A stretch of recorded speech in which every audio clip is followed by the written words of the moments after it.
Très bien, merci. Alors bonsoir à tous et toutes. Merci beaucoup pour l'invitation. Ça me fait beaucoup de plaisir d'être avec vous ce soir.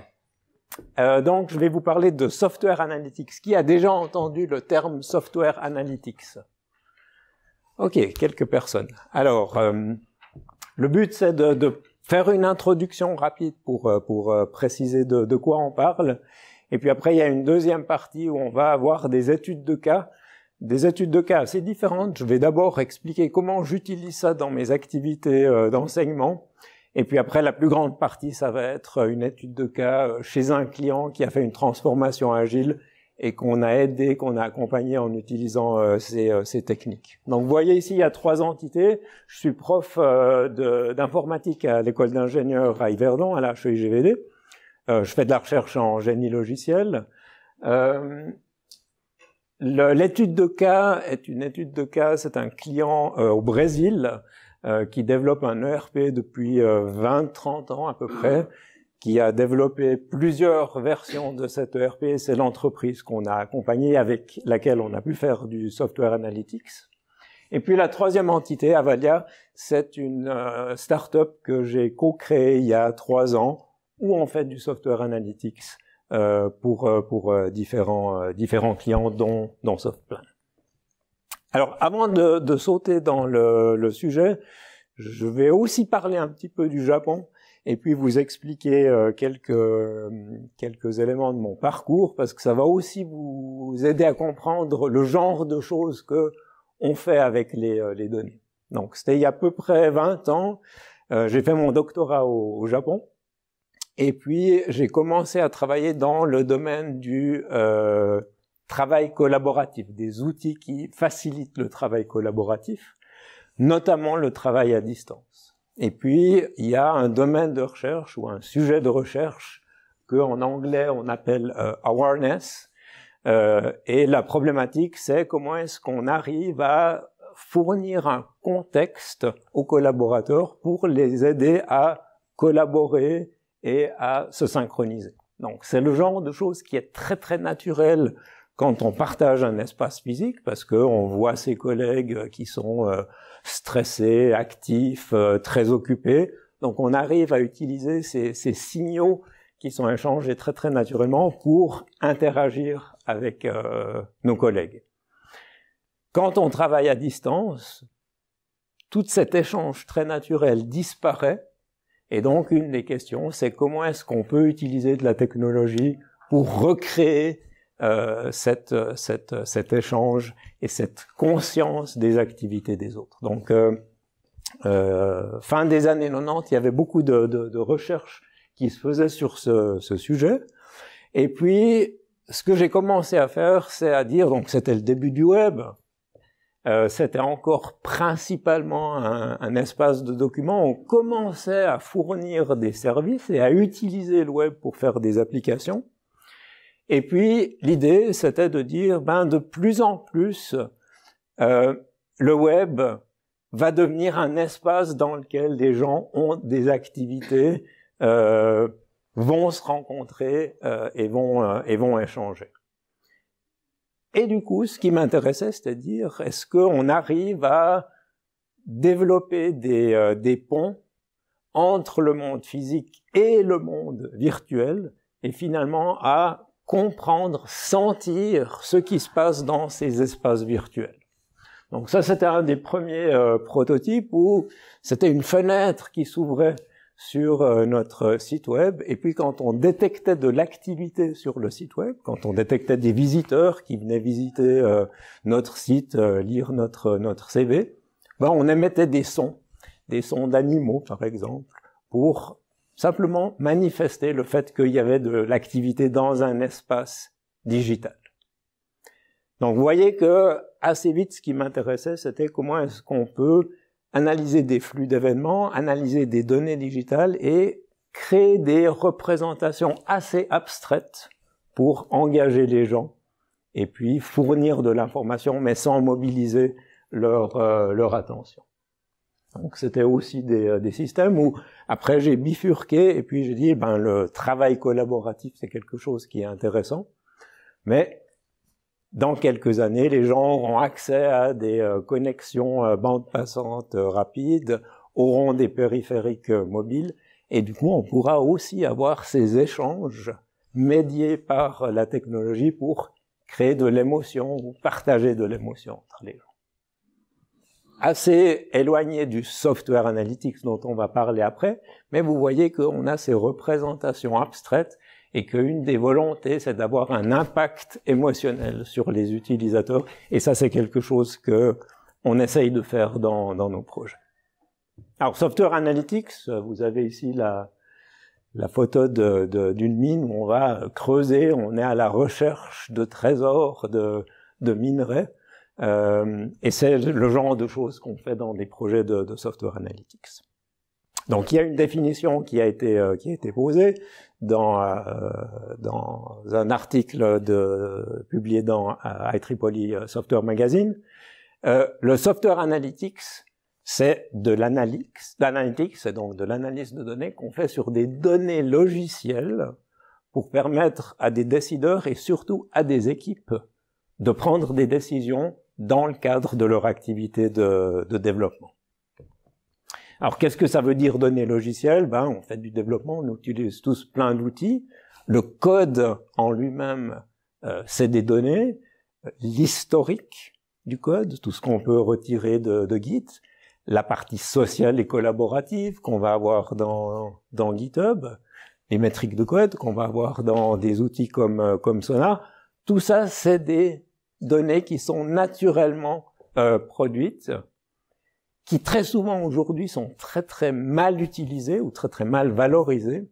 Et quand on fait du software analytique, c'est ce qu'on cherche à faire. C'est extraire de la richesse de ces données qui existent, qui sont produites. Alors c'est un domaine de recherche très très actif, c'est pas un domaine de recherche très nouveau, hein. Ça fait 15 ans que les conférences dans ce domaine existent et attirent pas mal de monde. Et puis vous avez ici quelques exemples d'applications. Donc qu'est-ce qu'on peut faire avec du software analytics? On peut par exemple prédire des bugs. Au moment où vous soumettez un commit ou une PR, et puis que cette PR va être reviewée par quelqu'un, peut-être qu'on peut avoir un algorithme qui va estimer le risque d'avoir un bug dans cette PR. Autre exemple, automatiser l'estimation. En fait, du développement, on utilise des outils comme Jira, donc on traque nos work items, on traque nos stories. On est au début d'une itération, on planifie notre travail. Quelle est la probabilité qu'on arrive à tout faire et à délivrer ce qu'on a prévu de faire dans l'itération? Là aussi, c'est des choses qu'on peut faire si on récolte les données et puis si on entraîne des algorithmes de machine learning pour répondre à ces données. Donc vous avez beaucoup de choses, vous avez beaucoup d'aspects sociaux aussi. On applique du machine learning, on n'applique pas forcément du machine learning, simplement détecter les domaines de compétences. On a un grand code base, savoir qui sont les experts qui ont travaillé sur quelle partie du code, c'est déjà quelque chose qui est super intéressant.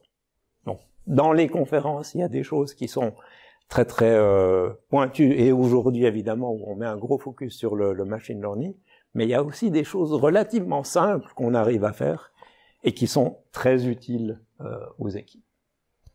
Alors je disais, il y a des conférences, ça c'est une des conférences, le titre c'est « On va faire du data mining sur des software repositories ». Ce qui est super intéressant évidemment, c'est qu'avec des communautés ou des sites comme GitHub, on a une quantité phénoménale de projets à disposition, donc on peut faire des choses super intéressantes. Donc le domaine existe depuis longtemps, évidemment avec le succès du machine learning, on en reparle encore beaucoup, et ce qu'on voit c'est que depuis quelques années, ça arrive dans des produits commerciaux qui sont à disposition et que les gens commencent à utiliser. C'est pas un domaine, le software analytics en tant que tel, qui est tout récent, Et si on regarde l'histoire du génie logiciel, ben on se rend compte que dans les années 70, on a déjà commencé à faire ce genre de choses. Lehman, par exemple, qui travaillait sur le projet du développement du système d'exploitation d'IBM, a fait toute une analyse scientifique, quantitative, sur les métriques de développement, et a montré un certain nombre de choses.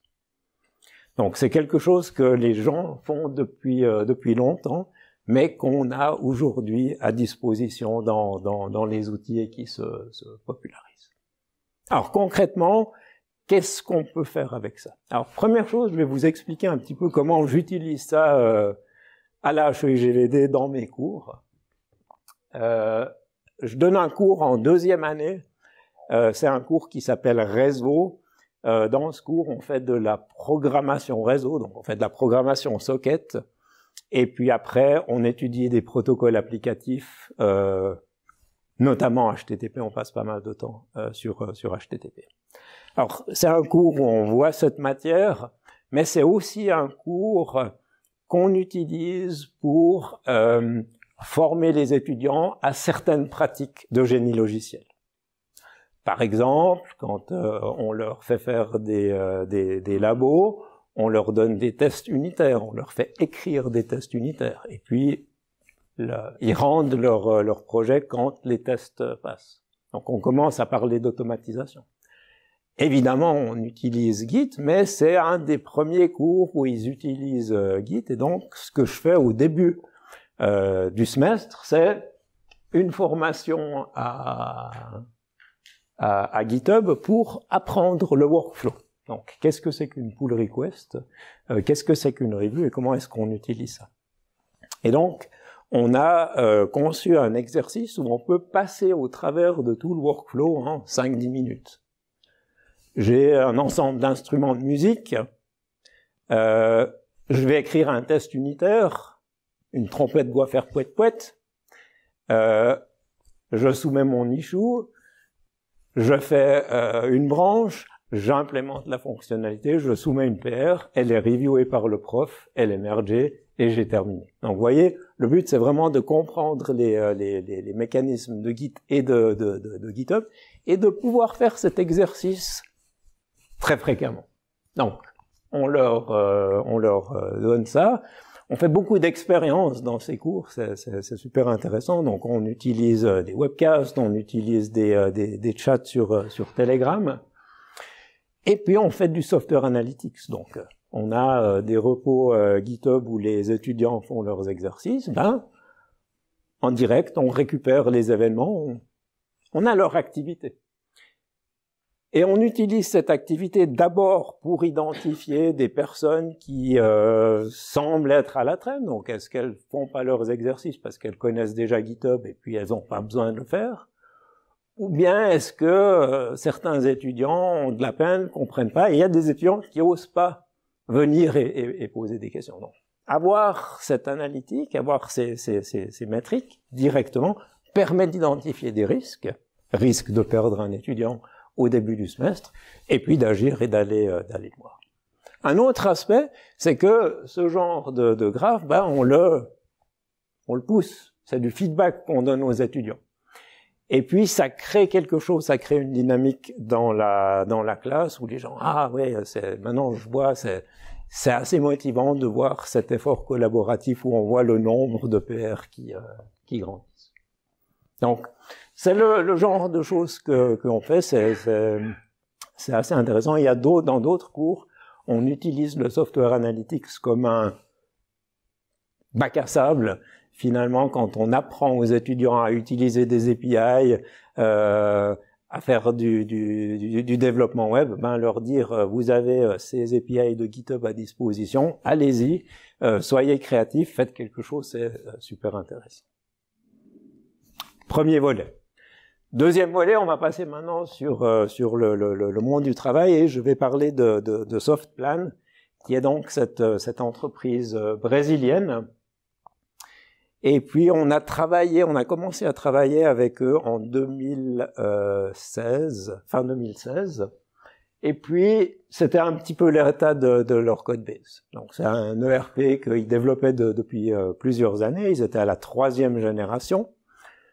Les gens qui connaissent le livre Core J2E Pattern, eh ben, c'était du Core J2E Pattern de A à Z et pas forcément très propre. Donc, un système qui avait vieilli avec beaucoup de dettes techniques. Et puis le nouveau CTO de la division avait vraiment la vision d'aller vers le cloud, pas simplement pour aller vers le cloud, mais pour changer le business model de l'entreprise et ouvrir l'ERP vers un écosystème de partenaires. Donc vraiment une vision d'une transformation très ambitieuse. Donc, comme souvent, 3 aspects. On va devoir travailler sur la technologie, sur le code qu'on a écrit, sur l'architecture. On va devoir revoir nos processus parce que la façon dont les équipes travaillent est pas idéale. Et puis il y avait une volonté de la part du CTO de pas dire on a des gens qui ont perdu des compétences, qui sont plus performantes, on va simplement les remplacer. Non, la volonté était d'investir dans les gens et puis de les remettre à niveau, mais de transformer la culture et d'instiller une culture d'excellence. De transformer une entreprise où finalement les gens font du développement un peu routinier vers une entreprise où on est des ingénieurs et on est une boîte de technologie. Donc, c'était le plan. Et puis, ce CTO nous a approchés, a dit, bon, je sais que la situation est pas rose, mais j'ai de la peine à dire à quel point c'est grave, et puis, je sais pas quelles sont les zones les plus critiques, donc j'ai besoin d'aide pour identifier les risques principaux, et puis, à un moment donné, mobiliser les gens, et puis initier cette transformation. Donc, est-ce que vous pouvez m'aider? Alors, c'était vraiment super enrichissant pour nous. On était au début de la vie de la société et finalement on a un client qui nous a dit « Je crois dans votre approche, je pense effectivement que les données vont pouvoir amener des choses. Maintenant on ne sait pas, donc on va découvrir les choses ensemble. » Donc on a travaillé dans un mode expérimental où on a récolté ces données logicielles et on a fait toutes sortes de choses avec le but de donner de la visibilité, donner du feedback aux équipes et puis de les aider à évoluer, à s'améliorer. Donc voilà, je vais citer à peu près 3 expériences différentes qu'on a fait. La première, c'est l'état des lieux. Donc on arrive, on discute avec les gens, c'est la catastrophe. Catastrophe absolue. Le code, c'est la catastrophe. On est en retard, les processus, ça va pas. Mais très souvent, quand on discute avec les entreprises et qu'on a ce niveau de discours, c'est assez difficile de faire la différence entre des impressions, du ressenti, et puis vraiment des faits et des données quantitatives. Donc les gens après restent dans cette ambiance morose et ont de la peine à bouger. Donc ce qu'on a dit, on va récolter les données de vos systèmes, on va créer des visualisations, on va essayer de faire du sens, et puis on va utiliser ça pour discuter et analyser la situation. Alors, on utilise une méthode un framework pour structurer nos activités. C'est aussi une technique qui existe depuis des dizaines d'années. C'est le framework Goal Question Metric, où on part d'objectifs business, on dérive des questions auxquelles on veut pouvoir répondre avec des valeurs quantitatives. Et puis après, on identifie les métriques qui vont être le nombre de commits, le nombre de bugs, le temps de résolution de bugs, et on arrive ensuite à remonter le modèle et à répondre ou à caractériser les objectifs principaux. Ça, c'est typiquement le genre de choses qu'on fait dans un projet où on part des données, il y a beaucoup de travail de nettoyage et de préparation des données, et puis on fait ces visualisations. Visualisations qui concernent le code, l'évolution du code, les processus et le facteur humain. On va voir ça après. Donc c'est un rapport qu'on utilise pour se faire une opinion, puisque c'est ce que le client nous demande. Il nous demande une opinion d'expert, mais c'est évidemment aussi quelque chose qu'on utilise après pour interagir avec les équipes. Ça, c'est le genre de choses où le client nous dit « Ouais, c'est la catastrophe, on peut pas travailler, on a un plat de spaghettis monstrueux. » Ok, d'accord. Ben, on va essayer de le visualiser, de décrire ce plat de spaghettis de manière un peu plus précise pour voir où on peut commencer à tirer sur un spaghetti et puis le séparer. Donc, dans le processus, ben, on part des données brutes, on utilise des outils, c'est pas évident. Et puis, en appliquant différents attributs, en le mappant sur différentes propriétés graphiques, ben, on arrive sur quelque chose qui est déjà beaucoup plus lisible, où on voit qu'il y a des choses qui se détachent plutôt. Donc, c'est quelque chose que les équipes, après, vont pouvoir utiliser pour initier les premiers pas de la réarchitecture. Complexité technique, donc c'est là où on voit par exemple, on fait pas le calcul des métriques, on va utiliser des outils comme Sonar pour récupérer ces données, mais après on va les visualiser de manière différente. On utilise beaucoup de sondages, donc c'est important pour nous d'avoir l'avis et l'opinion des collaborateurs, d'abord sur l'ensemble avec des questionnaires, et puis après c'est ce qu'on utilise pour discuter dans des workshops avec les personnes. Première expérience, nous faire une idée, partager notre évaluation avec le CTO. Deuxième expérience, maintenant qu'on a identifié les problèmes, qu'on a des recommandations, comment est-ce qu'on va pouvoir mettre les gens en mouvement? Alors, on va regarder. Donc, ça commence par une présentation des résultats. Super intéressant. On arrive de Suisse. On va présenter les résultats à entre 100 et 150 développeurs. On n'a pas des très bonnes nouvelles à leur communiquer. En tout cas, il y a beaucoup de choses qui méritent d'être dites sur l'état du logiciel. Donc, on se dit, quelle va être la réaction? Peut-être que les gens vont dire, ouais, c'est des consultants qui arrivent, cause toujours. On commence, et puis dans la présentation, l'idée, c'est évidemment de dire, on n'est pas là pour juger des gens, on est là pour regarder l'état du système, voir dans quel état il est, où sont les urgences, et qu'est-ce qu'on peut faire ensemble. Et on utilise les visualisations, on utilise les métriques, donc on n'est pas en train d'exprimer des opinions ou des impressions. Non, les choses sont là. Pour nous, c'était la première fois qu'on l'expérimentait, mais on l'a revécu encore et encore et encore chez plus ou moins tous nos clients. Quand on arrive avec ça, la réaction des gens, c'est pas une réaction, dans la majorité des cas de défense, non, c'est de la curiosité. Ah, effectivement. Effectivement, là, on voit qu'on a des soucis. Ah, et mon équipe, où elle se trouve là-dedans, et mon module, et qu'est-ce qu'on va faire? Donc, ce qu'on voit, c'est la manière d'amener ces métriques, de les présenter, d'utiliser des visualisations, c'est quelque chose qui permet de dire, on est ensemble pour gérer l'évolution d'un logiciel, et il faut qu'on tire à la même corde, mais c'est très utile pour mobiliser les gens. On continue, donc l'expérience, d'accord, l'équipe a reçu le feedback.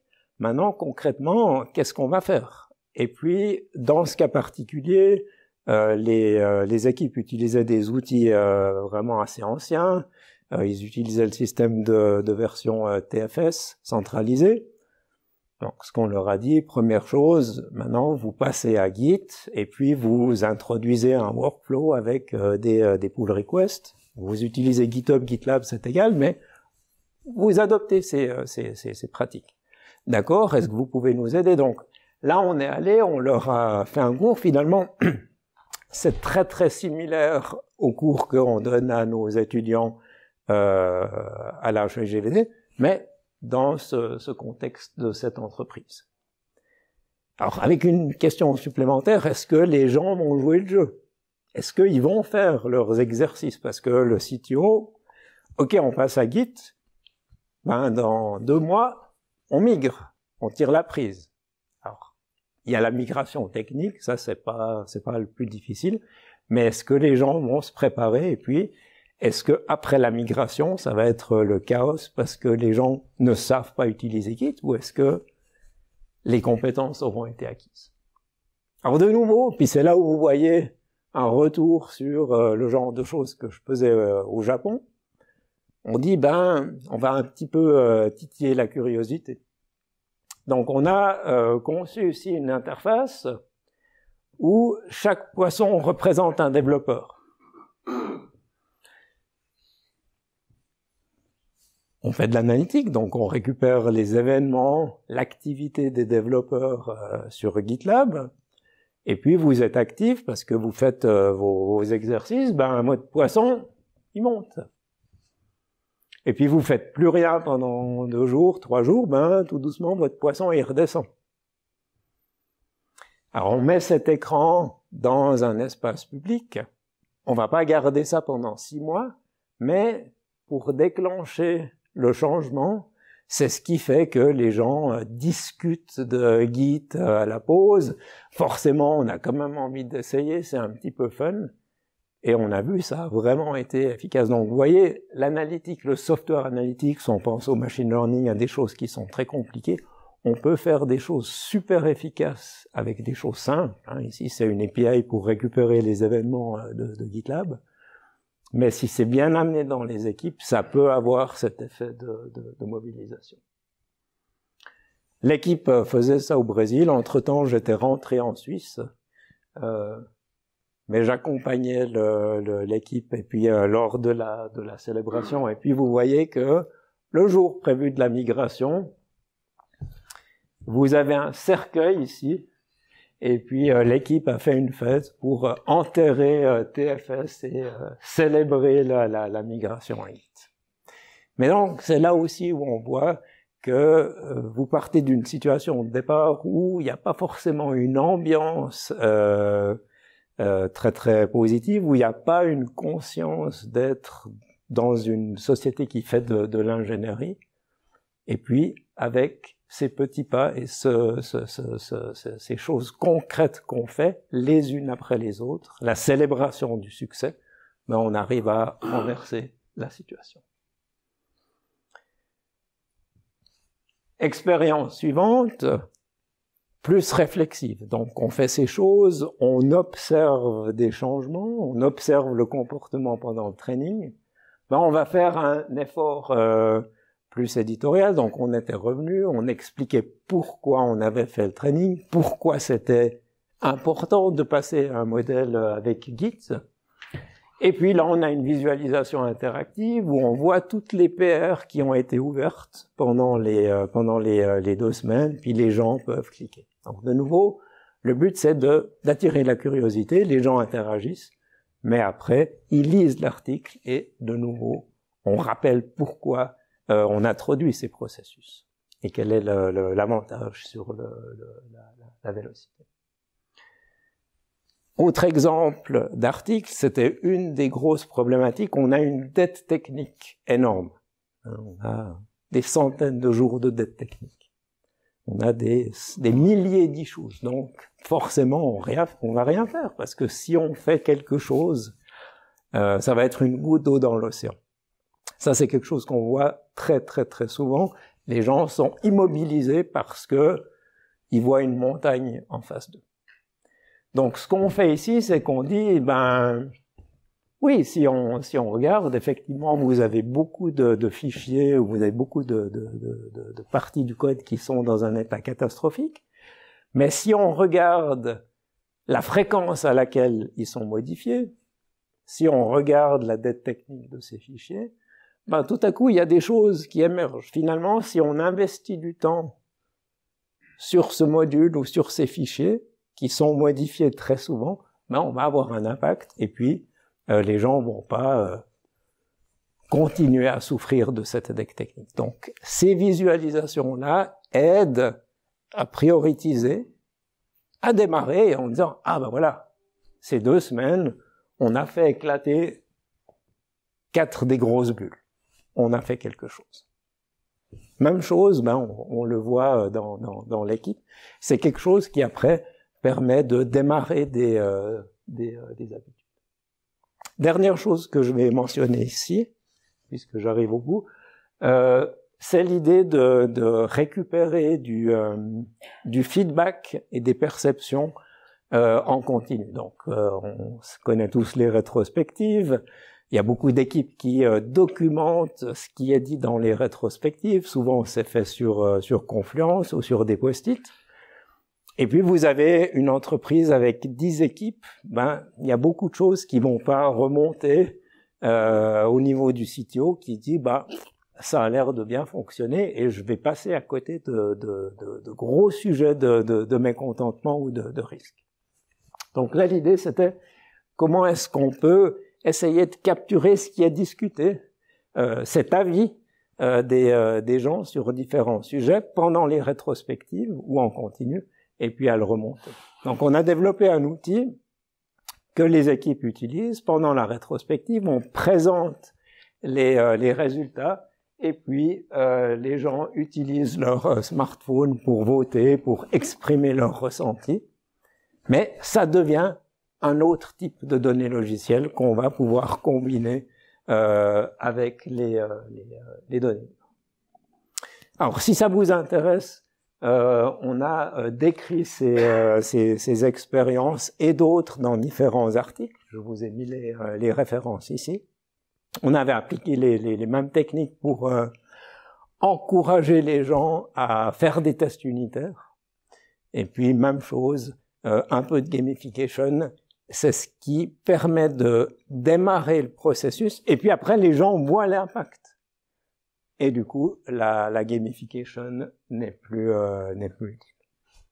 Alors, mon fils est pâtissier, donc je dois toujours avoir au moins un millefeuille dans mes présentations. Le message, c'est, on voit ici les données logicielles, on peut faire plein de choses avec.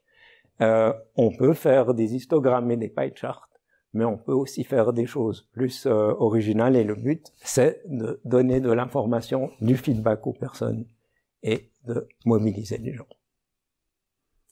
Avec ça, j'ai terminé.